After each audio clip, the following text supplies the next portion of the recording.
Hello everybody, my name's James, and for the benefit of those listening back to the audio, you're listening to Ask James, my regular YouTube live stream where I welcome questions from the YouTube community on anything football related. And after this morning's shocking news, I'm expecting some Liverpool questions. If you've missed it and you're living under a rock this morning, Jurgen Klopp has announced he will be leaving Liverpool at the end of this current season. In terms of just an update from the Carabao Cup results, obviously Liverpool-Chelsea would have been our expectations for the Carabao Cup final. So there's no updates in terms of any fixture news, and it was never likely to be till the FA Cup fixtures were gone this weekend. The projection would still be that Liverpool and Luton would be brought forward from Gameweek 26 to Gameweek 25. Chelsea and Tottenham is likely to be played later in the season. We will be doing a full chip strategy podcast again on Monday following the weekend's FA Cup games and obviously very importantly Sunday's fifth round draw. Let's get into the questions. CM Punk 2310 says, "Hi James, what's your opinion on Bernardo Silva and Jeremy Doku as assets for the upcoming fixtures?" Punty, in a word, and I don't mind that. You want to punt a Manchester City player and they've got great fixtures, and we know obviously the double game week in Game Week 25. Yeah, I don't mind. I think I'd probably prefer Bernardo, purely because I think Doku's liable to be a one-pointer or perhaps Hall, as we saw in that fixture against Bournemouth. I want to say around about Game Week 11, maybe might have been 10. But also what I've seen of City recently suggests to me that it will be very much holding the touchline as the widest of a front five as City like to break into. They want to get a line of five across the front. And whoever plays left wing is highly likely to be responsible for holding that touchline very wide. That falls onto Doku. I think that makes him a little less interesting.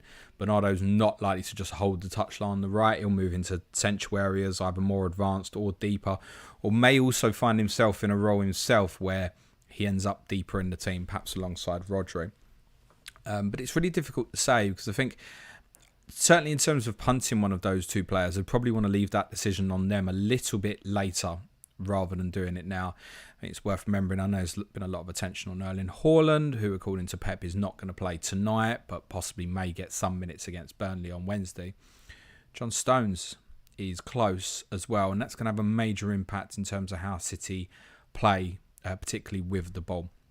So I'd rather leave that sort of decision late rather than punting one now and potentially getting that wrong, is all I'd say, if you're working towards 25. I know 22 is a really good fixture. See how you feel after tonight will certainly help. I think Doku might be ahead of Grealish a little bit, perhaps in terms of favouritism over these forthcoming fixtures, where control will be less of a priority for City because of the opponents they're playing. They will naturally just have it in the majority of these games anyway. So I think Doku would have favouritism. I'd be concerned about where Bernardo's playing. So the honest answer to your question is right now, neither would be high on the agenda for me, but I wouldn't rule either out either. Ian from Melbourne says, "Hello James, hope you and the family are doing well. With the FA Cup again this weekend, can you give us your memories of that hat-trick from super sub Ronnie Rosenthal at Southampton in 1995? My God." So we drew 1-1 at home to Southampton in the fifth round, which was a disappointment because we was favoured to go through, whereas they were a side that was struggling against relegation. Played the replay 11 days later. Southampton were 2-0 up at half-time. In the final minute of the first half, I don't know why he didn't wait till half-time, but he didn't.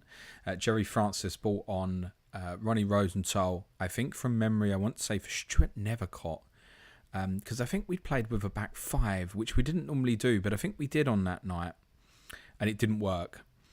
Ronnie came on, played predominantly, obviously wide, and he was shit. He was rubbish. But he had this one night where everything he hit just went in, and that was the night. He scored a hat-trick, 2 in normal time, which got the game to extra time. Scored the third shortly after extra time. With 3 great goals. 2 of them were from outside the box. And we went on to win 6-2 in extra time. Romped away with it in the end. I always remember our neighbour at the time was a Chelsea fan. It was a nice bloke, actually. Yeah, there's some nice Chelsea fans. Obviously would have been sort of how old would I have been? 11 at the time. And he'd gone out and he'd said to his wife, don't tell me the score of the Tottenham game. I'll watch the highlights on like Match of the Day or whatever it was later that night. Anyway, because the game's gone to extra time, obviously the game's still going on. He comes in the house and all we can hear is us in the living room at like 10 o'clock at night. Spurs are on their way to Wembley. So he had a good indication that we'd won. Yeah, strange night. He never really did anything before it. He never really did anything after it. He was a willing, hard-working player, but very low on quality. CM Punk 2310 says also most expendable out of Jimenez, Solanke and Watkins. Can buy back Solanke in 27 after downgrading Trent in 26. Selling Jimenez will restrict buying good options in the midfield. Why would Jimenez restrict when he's the cheapest of those players? And I guess really, look, you've got 3 players there at different price points, so it's relatable to what you want to go and buy and how much money you need, right? So if you can afford to keep Watkins, right? If you can afford to keep Solanke, keep Solanke. It's worth saying Bournemouth's victory last night and Liverpool going through in the Carabao Cup, I think lessens even more so the likelihood of Bournemouth versus Luton being arranged soon. It can still go anywhere, but I was very much of the thinking that if Bournemouth had lost last night, I would have changed the projection to put that game into Gameweek 26. That now can't happen because Bournemouth will play in the FA Cup 5th round. So I'm a Solanke owner and I'm intending to certainly give myself at least the weekend and some breathing space to make a decision. Could be that he's a sacrifice for me for Haaland. I don't imagine that's the way I'll go. I'd more likely cut Alvarez, not even necessarily this week, but at some point very soon. So information at the weekend is really important. Jimenez wouldn't be out of my thinking as an enabler that you could look at to get in, part to fund money. Watkins I don't want to sell. I think he falls into a bracket similar to Jared Bowen and Bukayo Saka, where I'd like to keep these players longer term. But if I am trying to open up funds to have Haaland and Salah longer term and hold on to a Trent or get a KDB with it, then these players are potentially sacrifices. So it's which player would I rather have? Well, it's a scale based on their value. So the answer really lies in what you want to do with the money rather than just a straightforward who's most expendable. Also says, last one from me. In what scenario, start/off bench/unused sub in the Tottenham City would you consider getting KDB and or Haaland? I think it's probably more about feelings. So look, Pep's presser on Monday/Tuesday is obviously going to be important. I imagine it'll be Tuesday. He's obviously going to be important. I think in the case of Haaland, we're not likely to get anything definitive unless he's not playing. I.e., if Pep says that he's still not ready, then we know he's still not ready. But I don't suppose Pep's going to say, yeah, he's going to start and we're going to play 70 minutes. Like, that information is probably not going to be forthcoming. I shouldn't imagine. KDB, I think we'll have a better understanding tonight of how we feel. It may well be that KDB's a sub again. For example, it might be that maybe it's 45 minutes this time or a little bit less. Maybe play starts an hour. He probably doesn't play all 90 tonight. I think there needs to be an awareness as well that if Tottenham and City is a draw, obviously it goes to a replay. City's fixture at Brentford in Gameweek 23 moves to the Monday back to the Saturday. City could then end up in a position where they're playing Wednesday, Saturday, and then the replay with Tottenham might be the Tuesday. And then obviously over that 6 days, both teams will play 3 times. And then KDB's not going to start all of them. So tonight is really important. KDB's very much in my thinking. I've been saying most of the week that I'd probably know when I walk out the ground tonight how I feel about him and wanting to get him in. But it's also relatable to Haaland, because if I think Haaland's going to start on Wednesday night, then that becomes the priority for me. I think for KDB, if I buy, I possibly want to captain him. And then I think I need real confidence to do that. So, look, we've got more information tonight with the game, and then we've got more information early next week. But yeah, KDB is very much in thoughts. Haaland is relying on, I think at the moment, on Pep saying something almost unexpected on Monday, Tuesday as it stands. But it might also be, I mentioned this to Clayton this morning in passing, like, what if Alvarez got injured tonight? And then if Pep goes on Monday, Tuesday, yeah, he's available, then I'll be steaming in, right? Beth Media says, hi James, how does Phillips fit in the West Ham team, you think? With Ward-Prowse, Alvarez and Soucek, even Paquetá, who gives way? And is it good for the attackers too? Yeah, I'm was going to say fan is probably not right, but actually, yeah, sod it. Let's say I'm a fan of Calvin Phillips. I think he's a very good footballer. I've been one who's been quite, I wouldn't say pro him staying in the England team, but I've long felt that he's the best partner for Declan Rice, and we should consider that. I think it might take him a while to get back up to the speed of regularly playing again. So it might be that he's eased in with that midfield three. I don't think West Ham need to rush it, but they certainly needed depth, right? You see on Sunday without Alvarez, suddenly they're light. They've changed the system, gone to a 4-2-3-1. They got a bit overrun in midfield by essentially the weakest team in the league. So I think moving forward, I think the one it impacts most will probably be Souček, but I think we might also get a rotation from that sort of perspective. Remember, obviously, West Ham are in Europa as well. That starts back up after Gameweek 27. So it might be that there's even a bit of rotation for the likes of Ward-Prowse, but I would think it's Souček's place in the team that's probably more at threat. The one that should benefit in the longer term, maybe for fantasy, might well be James Ward-Prowse, who might well play a more advanced role. But there's a few different options for West Ham now. Milan Rizavi says, hey James, gutted currently as a Liverpool fan with the Jurgen Klopp news. But first though, after that was the replacements. Who do you think? Xavi being the obvious one for me. Yeah, Xavi Alonso, you would think, with the brilliant work that he's doing at Bayer Leverkusen, would be the natural choice for Liverpool moving forward. Knows the club.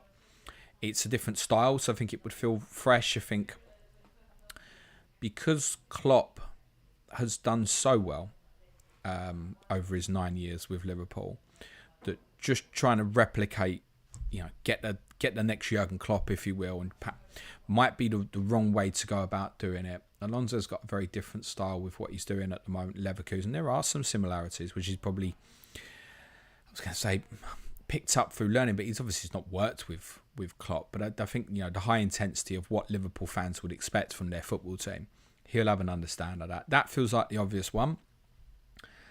My first reaction was to think of Ange, because I know that Ange did follow Liverpool as a kid. And I would be quite fearsome, or fearful rather, if they came knocking for him, because I think it would be tempting. It might be perhaps a year or two too early. So look, I hope Liverpool obviously go in a different direction. They would do much worse than consider Ange. I think Ange would, if Ange wanted to go and they wanted Ange, it'd been an incredible appointment for them. I'm not hugely concerned about it because I think Alonso is the natural choice there to look at. Steven Gerrard must be bitterly disappointed he's renewed for an extra couple of years in Saudi Arabia. Obviously, I say that in jest.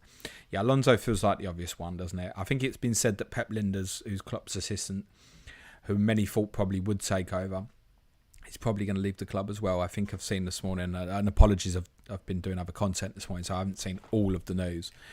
But I think Xavi Alonso just does feel quite obvious. It's an obvious step up for him. He was getting linked a lot with the Real Madrid job, but obviously Carlo Ancelotti has signed an extension. So, Leverkusen wouldn't stand in his way. They couldn't. And he's doing incredible at the moment. They are right in with a chance of winning the Bundesliga.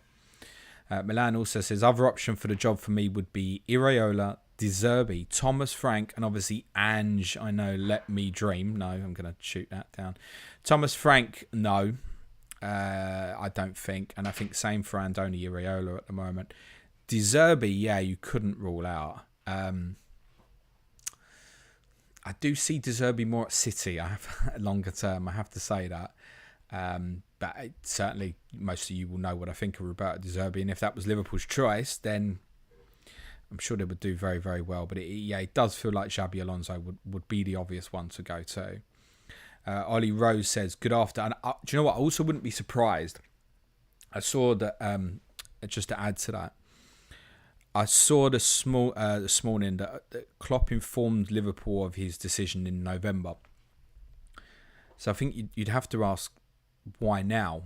Why has the decision come now? You could say, well, it's only FA Cup fourth round this week. But Liverpool are about to come into an intense period with the Chelsea-Arsenal games afterwards, and they're right in the battle for the title. So why now? Could it be that Liverpool have got the job done and they've already reached an agreement with someone like Alonso? That did occur to me this morning. And obviously under that basis, they're obviously all just keeping it quiet. But it might be the announcements come now because the deal is agreed. I wouldn't be surprised by that. Ollie Rose says, good afternoon, James. Hope you're well today. Please, can we get a reaction on the Klopp news? Well, not much to add than what I've said, but staggering. I was up in the studio doing some stuff, and Clayton messaged me and he said, Klopp's gone. What exactly did he say? I think he said Klopp news or something. He just put Klopp in capital letters and was like, what? And then he followed it by leaving end of season. And obviously it was massive shock. Massive shock. I don't think any of us could foresee that coming. Having seen bits of his interview tomorrow, and I think he's got a presser later today, it becomes clear that I think he's tired. And that's understandable. He's done an incredible job for so long. So, yeah, it was shock, right? Absolute shock. And then my next thought, as I said, was like, oh shit, Ange. Vish says, was Klopp's timing of announcement good? Question. I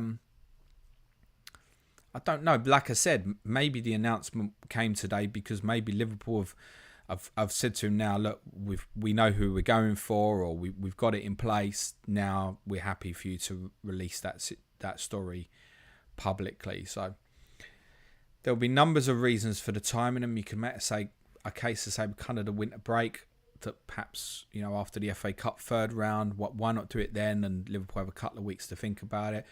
Or maybe they're thinking, look, the club's playing Sunday, Wednesday, Sunday, get on with it, give them a good reception Sunday in a game that they should win, and then the two more difficult games afterwards, focus turns very much onto the team and trying to win football matches. So we haven't got the info, have we? So I think we can spin that narrative either way.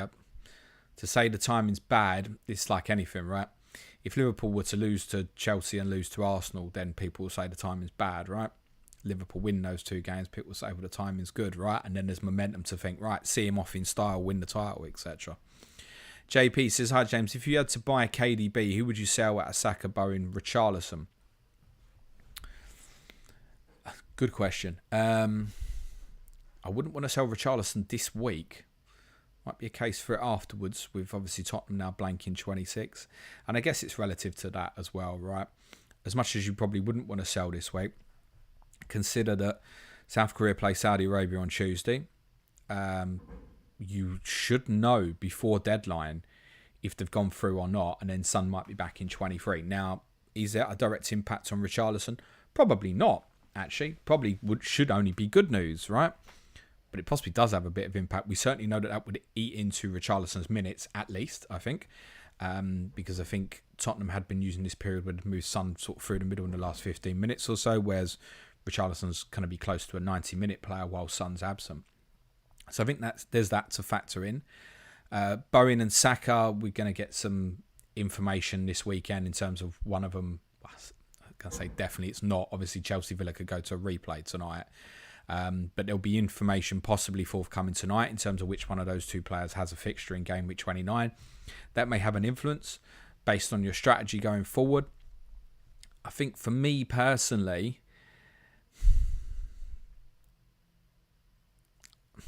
I'm influenced by, for me, it has to be Saka. If I go KDB and want to leave money open for Haaland, it has to be Saka. So I'm part influenced by that in terms of my answer. I would not want to sell Richarlison this week. I must add that.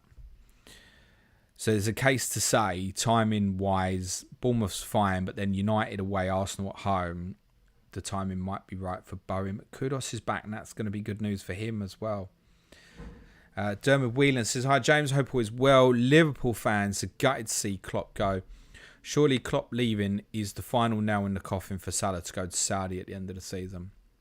I think a lot of us suspected that would potentially happen anyway, maybe. I think he's out of contracts in 2025, I think Mo Salah. So I think a couple of other Liverpool players might be as well. So I don't think any of us would be hugely surprised if that happens.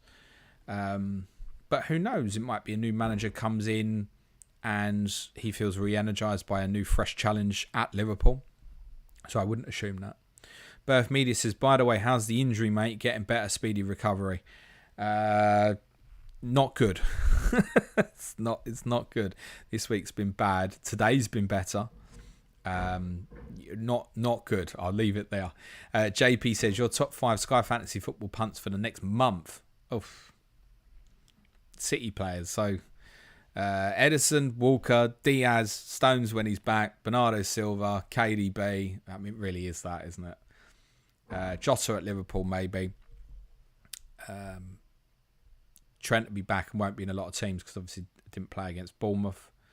So it's still primarily going to be that, isn't it? Tony soon, Solanke if he has an extra fixture, maybe. Yeah, it's not going to be anything out of the ordinary over this period, I don't think, mate. OG Noz says, trust me as a Celtic fan, if Ange says you'll be surprised how long I'm here, then it's time to panic. Okay, noted, mate.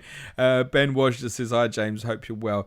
Start Palmer or Garnacho this week. I think it's closer than I initially thought after watching COTC. I think Wolves will be tired after this weekend. There's a 4-day gap from Sunday morning to Thursday night, mate. So, no, I just think a lot will have a debate with Palmer this week. Perhaps Solanke, Anthony Gordon. I'd play Palmer over Garnacho. It would be quite straightforward for me, I think. Thomas Higginson says, if Haaland is fit, who's a better sell, Darwin or Watkins? Fixtures versus form. Again, the weekend is important. Should Luton lose tomorrow and Liverpool lose on Sunday, as unlikely as that might sound right now, it's the Cup and weird shit happens, then Liverpool-Luton, there's every chance it'll just stay in game week 26, right? That then changes the game. If we think after this weekend that Liverpool are going to double in 25, then I couldn't be selling Núñez at this moment. So it would have to be Watkins on that basis. JP says, with the Klopp news, do you think Liverpool go and win the majority of the competitions they're in? I mean, to say the majority, mate, would be winning 3 out of 4 competitions. So although they're very capable and we're only 2 games from winning the quadruple back in 2022, it's unrealistic to say the majority. Hello, Jamie Hayes. Hope you're well. Will Shaw says, hey, James, I've got Porro, Richarlison, Gusto, Palmer, Trent and Salah. Who would you aim to hold through the blank? There's a case to say that the priority would maybe be selling the Chelsea players. Part of your thinking there is going to be relatable to, did you buy Cole Palmer at like 4.9, right? I mean, it is going to come into your thinking, like it or not. But if we're looking at City away blank, and then say if they're not playing against Arsenal in 29, but it's still Arsenal, and suddenly you're looking at City away blank, Brentford away, Newcastle at home blank, right? That's cuttable, isn't it? Whereas Tottenham have like Wolves at home in 25, Palace at home 27, and may also have a better fixture in 29, possibly against Fulham. So from that perspective, it'd possibly be cut Chelsea players first, then maybe Tottenham. Well, I say first, it's cut them on 25, maybe not before. Porro, I think there's information to gather in the next few games with Maddison's return. Is that going to have an expected goal involvement decline in his potential output? It might do. It also might not. So there's things to learn from that. I wouldn't want to sell the Tottenham players this week. That's clear. So if I had to sell this week, generally, the first one I'd probably cut there is Salah or Gusto. With Mo, we've got to ask ourselves: is he even going to be back for 25? His agent said in the week 3 to 4 weeks. Right? It's now the 26th of January. Liverpool play at Brentford on the 17th of February, which is the opening game of game week 25. Is he even back? So I think on that basis, it's Salah out first, probably Gusto. Part of me you don't really want to sell. I don't think you want to sell Richarlison or Porro this week. So in terms of selling first, it's Salah. In terms of holding through the blank, again, for me, I would certainly have eyes on selling Trent specifically in game week 26, I think. So that just opens up money quite safely. If Mo is back in place, he probably stays. The Chelsea players are cuttable. Arguably, it might be the Tottenham players you might want to keep. We will know more after the weekend. Sorry, bottle job answer, but it's the truthful answer. Dominic Jervis says, hi James, great content this week as always. Do you think Liverpool could drop off now Klopp has announced retirement, or will it spur them on to win something for him? Again, right? A little bit like, the timing of the announcement. I'm not there in that position. I would imagine it would probably only spur them on knowing that football club and some of the narrative romantic stories historically for them. it probably only helps them on the immediate for this season. Yep, get him out on a high. I would imagine so. I can't think there's many people there at Liverpool have heard that. I'm referring to players here. I can't think. There's always one or two in a group be like, that's good news. But I can't think there'd be many. I can't. And when I say good news, I mean from the perspective of, under a new manager, I might get more of a chance or something like that. That's all. Because people will think individually. But from the perspective of the news for Liverpool directly, like, it's bad news, isn't it? It's one of the great managers. So I think it's only more likely for the short term in the immediate. It's probably more likely to give them a real kind of laser sharp focus to get on with the job. But then also factor, like I said, we get into 27. They're favourites to win the Europa League. What's the impact then on Thursday, Sunday football? We haven't really had anyone for a while kind of go for the title and go really kind of deep with Thursday, Sunday football. And we'd think that Liverpool would. So, again, with these narratives, we can spin them either way, mate. Bets1604 says, hi, James. If, or should I say when, Leicester go back up next season, how do you think they'll cope in their first season back? I think they'd do probably very good under Enzo Maresca, right? They've been the best team in that competition. They play a brand of football which you would expect to do quite well in the Premier League. I think there would be an awareness that Burnley looked comfortably the strongest team in that league last year, and they haven't adapted well. But I also think Burnley came up eventually basically with a team that was weaker than the one that got promoted, and I wouldn't expect that to happen to Leicester. So I would expect them to come up and do very well. Not to the extent I can say, they'll definitely stay up, but I would expect them to. William says, with City potentially getting hard punishment and Klopp leaving, do you think the league will become even more open given all clubs in the top 8-9 Prem can basically spend 200 million per year? Can they, though? They can if they sell enough as well, right? PSR, mate. 105 million losses over 3 years, or if you're Manchester United, that's only 15 million because your owners won't top up anything financially. So, I mean, look, we might be coming into a period where Arsenal have obviously breached it. But so far, Arsenal have only breached City and Liverpool.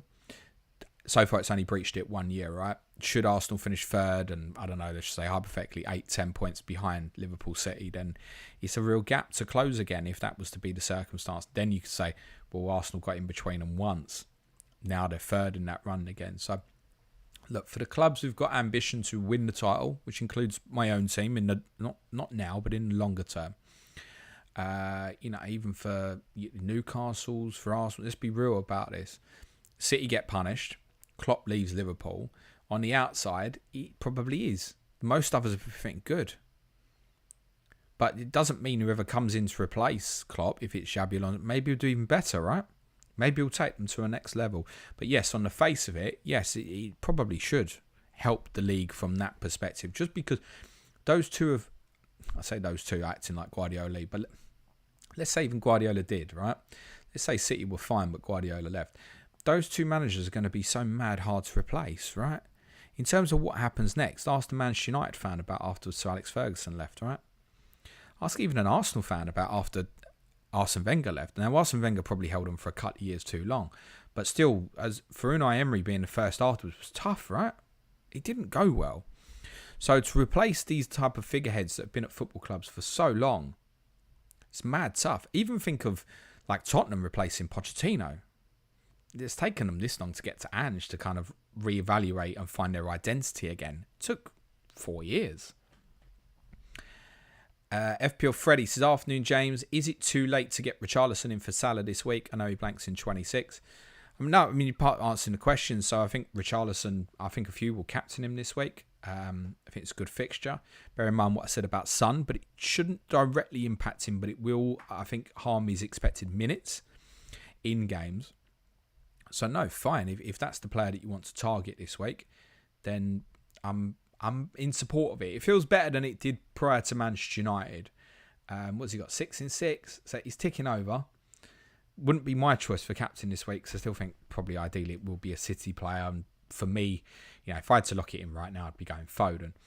But yeah, you want to pick up Richarlison. You're aware of the blank, so presumably therefore it works for you, mate. FPL Nasri says, hi James, do you not think that we are overlooking the playing time of Foden and even Walker with what seems as the entire team nearing return and them having played considerable minutes thus far.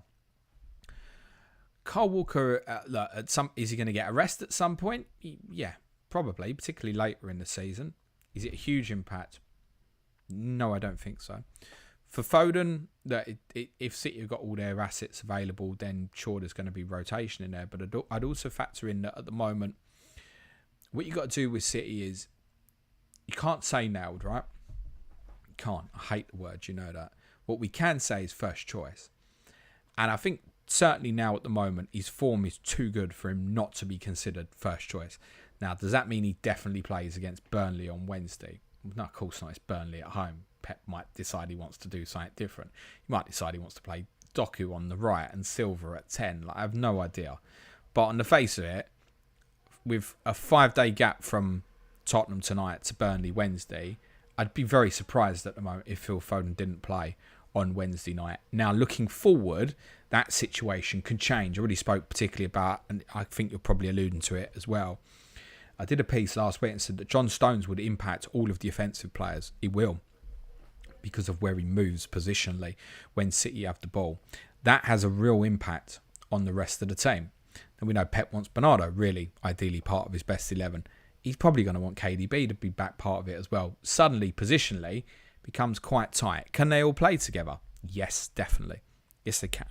It certainly means a Doku or Grealish on the left, and once fit, it certainly means Haaland back through the middle. Then there's a knock on to Alvarez.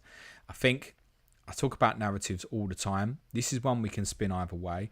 My conclusion at the moment would be Phil Foden is playing too well to be overly concerned about that at the moment. FPL Hank says, hi James, well, are you looking forward to a comfortable victory tonight now that you know Guardiola's on the booze celebrating Jurgen leaving? I think it'd probably be a little bit like Ferguson and Wenger in the sense, I think once Wenger knew Ferguson was leaving, there was probably a respect actually, yeah. And those two get on great, it's worth saying. Whereas Ferguson and Wenger didn't always, right? Klopp and Guardiola generally do. People have said, you can't quit a rivalry because they get on really well. It's not a rivalry in that sense, but they're competitive competition, let's say. So, is Guardiola celebrating? I'll be honest, I think he's probably only focusing on his team tonight. And I think he'll just think, right, the next challenge is coming. And he'll know whatever Liverpool do, Liverpool aren't going to appoint someone who's not up to the job, right? Particularly with time to think about it. I'd probably trust that football club to make a good decision. So it's just different challenge upcoming, I think, for Guardiola. So it might be relieved a little bit because I think it has been his toughest fixture, really. Removing the weirdness of the historic results at Tottenham. Klopp's been his hardest game. But I think he probably himself today will be thinking, yeah, me and Dan have spoken about this a lot, and Johnny, our Liverpool and City correspondents, about the two clubs being good for each other, pushing each other on. Like City perhaps started particularly slow last year because Liverpool also did. And I think they'll inspire each other in this running. Connor O'Loughlin says, afternoon, James. Hope you're well. Do you have a write-up anywhere of potential chip strategies, potentially on the Patreon? Enjoy the game tonight. We'll be cheering on City. Sorry. Well, you, mate. No, there's no write-up specifically. I'm sure that particularly after Monday's pod, someone will probably do their own thread on it. Is there a write-up specifically? No. Could I do one? Maybe, but it's all going to get covered on the audio, and it'll take me longer to write it down than it will all for the audio. I won't have many notes. I will have some, but they'll be like bullet point notes, so which I know and understand, just a kind of a prompt and remember to cover things off. So no is the honest answer. And if I did have one at this moment, it'd be useless to you because I think over the next 3 days, the landscape will likely change. Hanny says, hi James, would you play Gross or Palmer next game week? I had this discussion with a few of our patrons on an advanced Zoom call yesterday. And there was a very split opinion on this, actually. Very split opinion. I said I'd probably go Palmer, but the general consensus was probably to go for Gross. So that's probably not going to help you. Tiffy Ferrero says, are you sad that Jurgen Klopp is leaving? Also, he said of not managing in Tottenham in the future. He's all. Do you know what? We've taken the piss out of Klopp a lot, right? Through some of the things he said, I think have been... In the moment, I think maybe because he's such a passionate bloke. But I love him. I love the way his team plays. I love the way his Dortmund played before Liverpool. I admire him and his philosophy and the intensity with his team's play. Yeah, I've taken the piss out of him a lot, but partly because I massively respect him so much, actually. I mean, one of the greats in Premier League history and in Liverpool's as well. I've often had the question, who would you if you could choose any manager, who would you want at Tottenham? And I've said Klopp a number of times, actually, in terms of that intensity. Football was far more akin with, Pochettino's Tottenham than what I've seen over the last couple of years. So I think that's I've always been drawn to that. The offensive style of play, the dare to take risk, if you will. I wouldn't foresee Jurgen Klopp managing any other Premier League team. I'd be very, very surprised if that ever happened. I am also quite happy with the manager I have at the moment and would be more concerned about him potentially being Klopp's replacement. Blue Nose Ollie says, good afternoon, James. What are your thoughts on the Jed Spence stories? Were you aware he was a rotten egg? I mean, aware, I don't have ITK on it, but surprised, no. There were some concerns when he was bought. I did see a story in the last couple of weeks, though, that even though Antonio Conte had long said, it's a club signing, supposedly Conte spoke to Spence himself, is the word. And then he got hold of him and was like, I'm not sure about this, I'm going to put it back on the club. That probably sounds like an Antonio Conte thing to do, actually. Because it did very much feel like Spence would fit into Conte's system. It really did. I think you could kind of see the kind of Victor Moses comparison in terms of what he could do as a wing-back for Tottenham. And it was a real kind of push for it to get him in the team. And a lot of us didn't understand it. He came on in a League Cup game at Forest when we were awful. And he just had a bit of purpose and drive about what he was doing. In sort of 15 minutes or so, he was seen. Then the World Cup happened. Then he didn't really have a look in again. And I remember he came on against Peterborough in the third round of Cup. And he looked like he was under massive instruction. When you get it, like, don't run with it. Don't do anything with it. Just pass the ball. Just pass the ball backwards. And that's all he did. And I thought, that's not the player we signed. Then obviously he went out on loan. He went to Rennes in France. When he came back in the summer, it became very clear straight away that he was not going to work into a Postecoglou's system. Not because he couldn't play fullback. He can. He could also play as a wide forward as well, I think.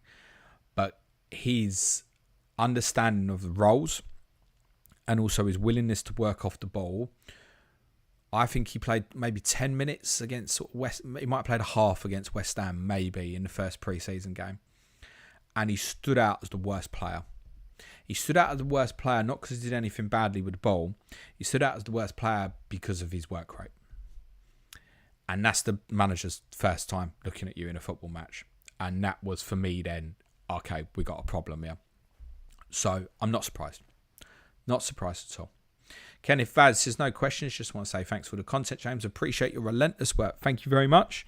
Greg Frost says, having listened to the latest Clash of Correspondence, I implore you to check the Wolves and Newcastle home rotation between 23 and 32. Okay, home rotation, Wolves and Newcastle, 23 to 22. So we've got, believe it or not, I've literally got it sitting in front of me right now. So we've got Luton at home, Brentford at home, Bournemouth at home, Sheffield United at home, Wolves at home, Fulham at home, West Ham at home, open spreadsheet up a little bit bigger, Everton at home, and then West Ham at home again. Yeah, good. Like that. One problem with that might be, though, 29 is Wolves v Bournemouth. Now, Bournemouth are one win away from making sure that's not a fixture in game week 29. So that rotation might not help you in game week 29. But the theory, yep, that's pretty good.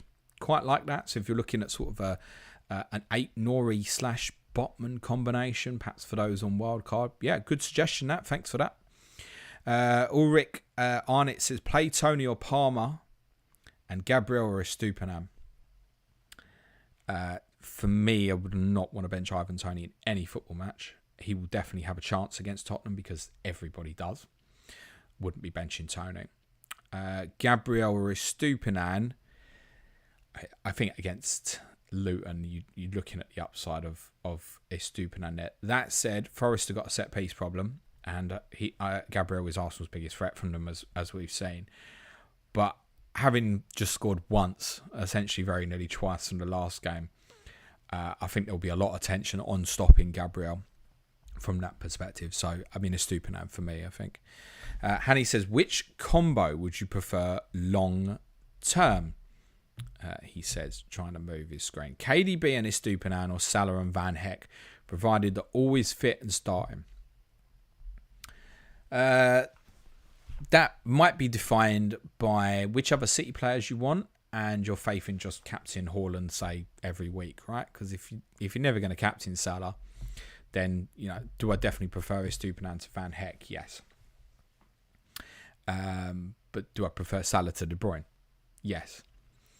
So it might be defined by other people and captaincy. On the face of it, for me right now, if you were saying they were all fit, Salah and Van Heck, I think. But it's not as straightforward as that, is it? James Brennan says, hi, James, bench 3 of Van Dijk, Walker, Garnacho, Palmer and Toney, if all fit. Garnacho and Van Dijk, I think. Also, how do you think Liverpool fare without Klopp? New manager dependent, but think he got more out of the squad than most could. Yeah, I mean, probably certainly over the longevity, yes. I don't doubt that. So, like, as already said, it's going to be really difficult to replace, mate. Manon, sorry, mate. You find someone else's stream if you don't like it, mate. MJ says, prioritise replacing Matthew Cash or Archer to Darwin. Need to set up my team for game week 26 blanks. Prioritise replacing Matty Cash. Yeah, I probably would, to be very honest. Yeah. Archer, I'd be keen to move on to Darwin now. I'd probably, for me, Darwin wouldn't stay a million miles from my thoughts. Probably come back to that 24, I think. Cash, I'd probably be looking to move on personally. Alex Richards says, hi James, I have a midfield of Salah, Foden, Saka, Palmer and Gross. Who would you sell Salah for? You got Foden, Saka, Palmer, Gross. Again, this is a little bit dependent to strategy, right? So I would say on the face of that, it's possibly KDB, isn't it? But I'm sorry, it's a shit answer. I don't know what I'm doing yet, and I'm possibly buying a midfielder. That's the one on top of the agenda right now. I probably wouldn't invest in Tottenham new at this stage, but I might see James Maddison tonight and might be going on Monday. I'm going James Maddison. I've seen enough. That's possible. Kenneth Vaz says, do you have an eidetic memory? I mean, I don't know what that means. That's too posh a word for me. How do you remember these old games with ease? I can barely remember my breakfast because I haven't had breakfast. I don't know. I haven't got much space. I was discussing this with Clayton yesterday, actually. There's not a lot of room left. Like, the more recent stuff is more difficult to remember than the 90s and the 2000s and stuff. I haven't got much space in my brain for much other than football. It's just the way it is for me. Sometimes I wish it wasn't like that, but it's useful as well. P. Macker says, Jurgen said to me, and Bale end the season, he said so. Jovan Canija says, hi James, sell Saka or Palmer, Foden or Richarlison for captain, thanks. As said previously, I think Foden for me is the most likely at the moment, and I do want a City player, so I think Foden. And selling Saka or Palmer, it's not straightforward, is it? Because there's got to be a money-related answer to that, right? Although you can break it down and say, well, Palmer's performed like an 8 million midfielder this year, so perhaps there shouldn't be too much between them. But I think, look, realistically, the fact that it's City 24, Liverpool now, blank 25 almost definitely, could be blank 29 as well. It's probably move on Palmer as well. Admittedly, Saka would blank in that case as well, but yeah, that Saka carries you through better. So if the money's not a problem, then it's sell Palmer, really. David Fawn says, hi James, tempted by Walker this week. Do you feel Stones could impact on Walker's minutes in any way? I'm tempted by Walker too, mate. I'm more tempted by, is it going to impact him positionally? I spoke about this on the pod week before on the Monday when discussing the Newcastle City game about Walker and Gvardiol's positioning, and again how John Stones may have an impact on that. I'm interested in Walker because he's playing really advanced. But I think John Stones returning might more have an impact on that rather than the minutes. Also consider if John Stones going to step out from centre back, you really are moving more towards a back three set up. Now City kind of set up in more like a 2-3-5 at periods at Newcastle, which is more kind of like Tottenham's set up actually. Now that becomes more 3-2-5 if John Stones goes to move to join Rodri into midfield. And therefore Walker, I think, it's right-sided centre-back, and it becomes far less interesting. So I'm more concerned about the impact on him positionally rather than the minutes as such. Greg Frost says, Ronnie Rosenthal, that was one of the first match of the days I remember. I didn't get into football massively until 11. I thought Rosenthal must be a world star after seeing that. Yeah, it was a one-off, mate. It was a fluke. None of us can believe it happened either. Eshank says, hi James, thoughts on getting Kudus back early? Would he be expected to start next game week? Zero reason why not. It's a Ghana out, obviously, right? West Ham don't play till Thursday. They don't have a game this weekend. There's no reason to think Mohamed Kudus won't come straight back in next week. I think there's other players. Rain 8 Nori will obviously return for Wolves as well. And do keep an eye on a few others with AFCON and the Asia Cup. Sonny, for example, now plays Saudi Arabia on Tuesday. Now, I said earlier, we'll know before the deadline, actually. I'm pretty sure it's an earlier kickoff. If he's coming home or not. Now, he's not going to start against Brentford in game week 22, is he? But might then start at Everton in game week 23. That's Tuesday to Saturday. I think anything that's longer than 3 days, we just have to view that as them coming back from international duty and they're back available straight away. FPL Prem Tipster says, my missus is due a day before the deadline. I wish you the best of luck, mate. There's still no sign of a baby. I've got 2 free transfers, so I don't know whether to lock in 1 free transfer just in case we need to leave. What would you do? Look, how into your FPL are you? If you're casual, with respect, and you know it's going to be 100% out your brain, then get something done. If you're anything like my experience, you'll have plenty of time to make transfers during the labour because it was like an all-dayer for my missus. So you'll have time. You'll have time, and you'll want a few minutes of take your mind off something. I think I'd personally, if it was me, I'd leave it. But more importantly, very best of luck, mate, to you and your other half. Hope baby be well. Owen Wilson says, where does Klopp rank in all-time Prem managers? High, but in terms of Premier League specific, it's got to be behind Pep. It's got to be behind Ferguson. To be honest, as much as I'd love to say it, you'd possibly even put Mourinho in there, just on the volume of titles, right? So Arsene Wenger longevity as well. Three titles, yeah. So it'd have to be behind Wenger as well. But the game's also evolved, and also if Klopp wasn't walking into this Manchester City, I'm sure his Liverpool would have won a lot more, right? So in terms of one of the greats, best team that never won the league by miles. 97 points and not winning the league is a joke, isn't it? So great, yeah. You're talking debatable top 5, definitely top 10 would be my review, my personal view. Owen Wilson says, also, you will record a special episode with Dan about Liverpool. Yep, Tuesday, booked in. You should know me better, mate. Yeah, I've been in touch with Dan this morning. I said, look, let's do a little bit of a tribute podcast if you can get that into the schedule, which is handy because I had one gap next week and I wasn't sure what I was going to do. So, yeah, the plan will be to release a pod with Dan on Jurgen Klopp's period as Liverpool manager on Tuesday. Francis Dogan says, bench boost with 3 City but no KDB. 3 Liverpool, no Salah. 3 Arsenal, 2 Spurs, 1 Luton, 1 Brentford for the double, or triple captain that's got KDB.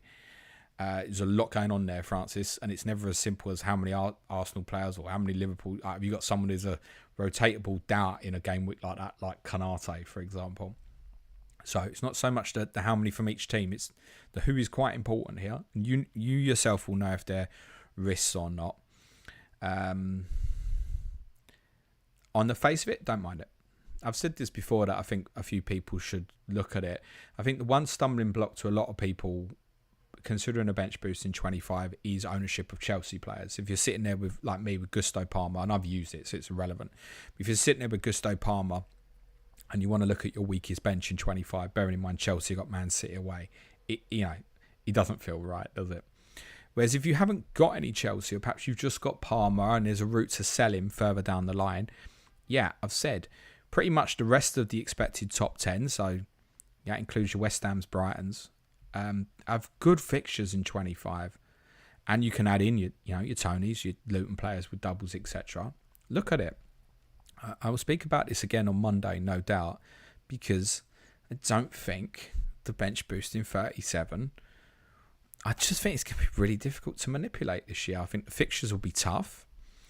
I think a lot of people will end up wildcard in sort of game week 30 or 31 or so, and then it's a long period. It's a long period then to game week 37. Game week 34, I don't think... I think it's so dangerous to bench boost, and I see a lot of people talking about this. And there will be teams who double in 34, and you might have bits of it.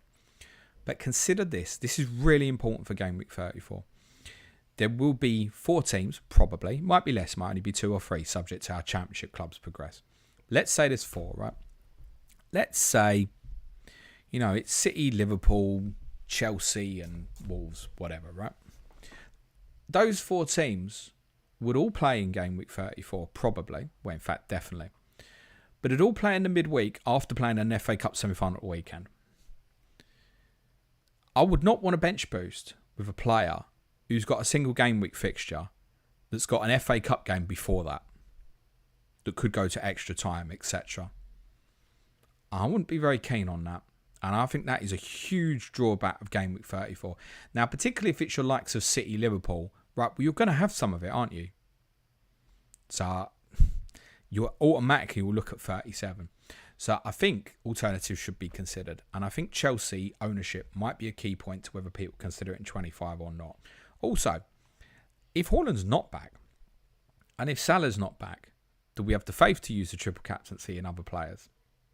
Now, I probably would under my circumstance still. I'd think if Haaland was definitely out, I might just triple captain Alvarez. I suspect he'll be back, and that's my most likely play, by the way. But I do think, people should look at it. And if you look at it and you hate it, and I've looked at a few and I think, no, it doesn't work for you. The majority of you it won't work for, but if it does work for some of you, I think you should consider it. Greg Frost says, doubt you'll make it down here, but I can see Klopp being the next England manager now. I really hope he is. I think Germany manager is probably more likely, mate. P. Macca says, Klopp will be off to Saudi with Salah. Maybe. Cole Miller says, give us a few potential FA Cup upsets for the weekend. Okay. Bristol City to beat Nottingham Forest tonight.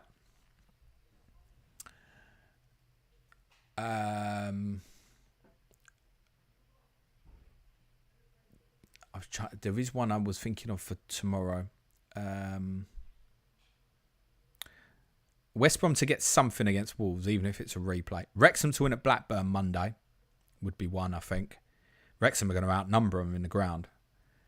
The Saturday fixtures, is there one? No, I don't think so. So a main one, I think it's reasonable to predict is Bristol City to beat Forest tonight, subject to what the Forest team looks like, maybe. Greg Frost says he thinks the timing of the Klopp announcement could win them the league.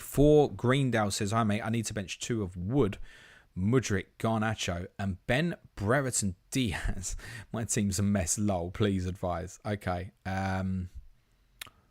Mudryk, I have heard a rumour that he might have a problem for tonight, so that could have a bearing on it. I think away to Liverpool, that's probably him bench. What's Diaz got? Palace away, that's not bad. Wood's Arsenal. Part of that might be influenced by, have you got Arsenal defender? So if you're looking to play Gabriel, then it's close enough that I'd prefer just to go like with the all-in strategy. I think probably play Diaz. If you haven't got an Arsenal player, I'd probably would. If you have, I'd probably play Garnacho. Horde of Face says, good afternoon, James. If you have activated Wildcard already this week, what are the options to pick in a Wildcard team? Ask me Monday, mate. That's so important. So important. Like, it's not a terrible week to do it because of the information.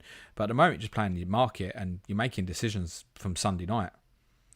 I arguably, if I was on Wildcard now, I arguably wouldn't even want to look at it till Sunday. It's waste time looking at something and then something happens, such as, I don't know, say my team beats City tonight. The landscape changes potentially quite a lot. So it's really difficult to say. Look, what I would say is City definitely, free City. Would I, if I was wildcarding now, would I be going to Tony? Probably.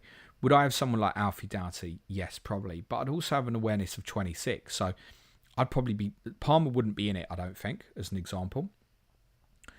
I'd arguably maybe go possibly one maximum Tottenham, which might be like Porro, and then a preparation to move him on to a defensive asset in 26. I would say he or Trent. And similarly, whether Liverpool double or not is going to have a big impact as well. Because if we, for whatever reason, thought Liverpool weren't going to double in 25, then the attractiveness of them lessens. Now, as long as they win Sunday, and we expect them to, then my hypothesis will be that the double game week announcement would follow in the days afterwards. It would, whether that would be before 22 deadline or not, couldn't say for sure. But I'd have to work on the basis that it would. And even that's a bit shit. Imagine you don't get the announcement. Really, they should act, because from Sunday to when Liverpool should play Luton is 3.5 weeks. So there shouldn't be any mucking about. Really, they should be announcing it on Monday. It's not to say that they would, but that's what they should. I mean, they should even announce it Sunday night, because it should be in place to know, right, that's what we're going to do. Torben Nielsen says, any news on Trent? Yeah, it's not clear at the moment.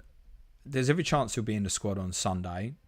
If not, he'll probably be in the squad against Chelsea. Whether he starts or not, it's possibly a little bit more doubtful. Robertson's back, so you can always shove Gomez to right back. Conor Bradley's covered quite well there as well. So it's probably not a panic from Liverpool's perspective. Definitely want him at Arsenal. That's a certainty.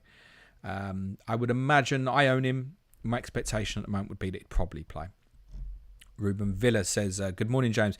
Should I stick with Gabriel Jesus or get rid for Darwin? Is Saka a sell or a sell for Jota? I think if you're in doubt there, rolling might be a good way to go. That said, then you've got Arsenal, Liverpool walking into each other. But I think if you're not sure if you can make the decision in 24 with all the info, that would be more beneficial. FPL fella says, with Pep saying on Haaland, we need to just be ruthless. Hang on, I might have misread that, mate. With Pep, R.E. Haaland, we just need to be ruthless with selling these injured players and just bring them back when fit. Yeah, again, that's a discussion I had yesterday with one of our patrons. I said, like, ideally, we don't really want to plan in -4s. But let's take Salah as an example for 25, and we don't leave the money for him. And then we get there and it looks like he's definitely going to play. Then just take -4 to get him back. As long as that -4 option is left open, yeah, we can be ruthless about that, mate. FPL Copycat says, hi, James. Great content. How do you think today's Spurs v City game will go? I think it should be a great game. I think you should all watch it. I think my team has every chance tonight. Despite the historical record, you normally go into the game with fear of what's going to happen because they're so much better. That playing field is levelled a little bit. We've got players back fit, very importantly. Romero, Van den Ven, Bentancur, Maddison tonight as well. Not having Sonny's a blow, but as it is for them not having Haaland. I'm interested in the pressing from City. City pressed very aggressively in the game in December, but Tottenham had Emerson Royal and Ben Davies playing at centre-back. I think they'll probably try and shove into Van der Ven and try and block off the ball down the left-hand channel or into Udogie. But I think try and forcing Van der Ven wide might be part of their strategy, and make sure it's not Romero as part of the distribution. That might be, it might be a more, I was going to say more strategic. It was strategic for City to be aggressive, actually to do very similar in the league game, in the sense they kept forcing it to Emerson Royal, but this time they want to do it the other way around. They probably want to force the ball to Van der Ven. Now Van der Ven's better on the ball than Emerson, so he can still pick a pass. I'm interested to see if that makes City a little bit more hesitant in the press tonight. My team puts players in positions that are incredibly awkward and difficult to pick up. I've said to a few of our patrons that I think giving Pep Guardiola 13 days to think about a football match, which is likely to be a tactically challenging game, means that he might be liable to try something stupid. And sometimes that works and sometimes it doesn't. But I wouldn't be surprised if suddenly tonight it's like, is that a back three? Or like I'm prepared for that sort of thing to be a possibility. Just because I think he can get into this and think, well, I want to outmaneuver him. I've got time to implement something and try something different. I don't think he'll do that, but it also wouldn't come as a huge shock to me. I look at the team tonight, I think it's 5 City defenders there. It's not completely improbable that they do something like that. I don't think so. Could he do something different and wild? Yes, probably. Is my team capable of beating them? Yes. Yeah, very much so. So, look, we know who the favourites are. But I think there's every chance we get a result tonight. I'm not scared. If we get beat, they're a better team, and we know it. But I'm not scared. I can't wait for this. Should be a cracking game of football. We will finish with KKGM says fried brie or fried camembert brie, but for me it's probably neither. I've been going for over an hour, guys, so I'll leave it there. Sorry to those I haven't got to in the questions. I can see Borges' comment says Happy Australia Day. So Happy Australia Day, mate. Happy Australia Day to Ange as well, if it is Happy Australia Day. And Happy Australia Day to all our Australian listeners down under. Next week, Chip Strategy Podcast Monday. As said, now it's locked in with Dan Lord for a podcast on Liverpool and Jurgen Klopp on Tuesday. We will touch on FPL assets as well towards the end of that, I'm sure. Wednesday, Sky Fantasy Football Pod. Thursday, Ask James will be Thursday next week.